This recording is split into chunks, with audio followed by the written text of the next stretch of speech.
Kuya Robert, may tanong ako sa'yo. Kasi ang hirap ng math namin ngayon eh. Math na naman. Oo, Kuya. Tutor ko lang, tapos ngabi na yun. Ano ba sa math yan? Ano ba? May lakad pa ako. Ano ito sa trigo, Kuya Robert? Anong trigo? Oo, Kuya Robert eh. Balotong na ng balat mo ngayon ka na nagtanong? Ano naman eh, dapat tanga! Eh kasi Kuya Robert, ang hirap nga ng trigo namin tungkol sa cosine, cosine. Ano ba yung sine na yan? Yung mga yan, Ano ba yan, Kuya Robert? parte ng kasaysayan na ng math kasi kailangan pag-aralan yan kung ano man.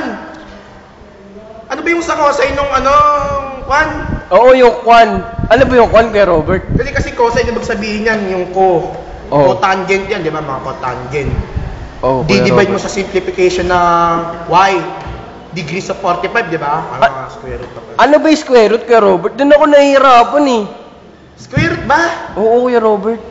Yung mga nasa puno, yung na... Kukunin sa puno? Yung mga parisukat sila, oh. Ah.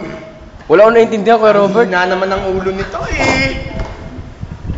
Di mo ba alam kung graduate ako? Saan ba, 3 Kuya years. Robert? Sa Harvard. 3 years na raw. Ano kinuha course mo? Hindi, Harvard Avenue doon sa may, area. Tabi ng palengke. Maganda turo. Maganda. Yung nga, try ko. Yung napag-aralan namin cosine. Ah. Kuya Robert, pwede bang may assignment kasi ako? Pwede bang tulungan mo ako dyan? Assignment ka. Dami ko nang tinuturo. Sige, ano ba yan? Tungkol sa ano nga ba? Tulad ng sa ano? Tungkol sa ano, Kuya Robert, sa cosine nga, tangent. Yun nga, cosine sa Paano mo tangent. i-convert? Kasi nga, di ba, cosine. Oo. Divide mo siya sa sine.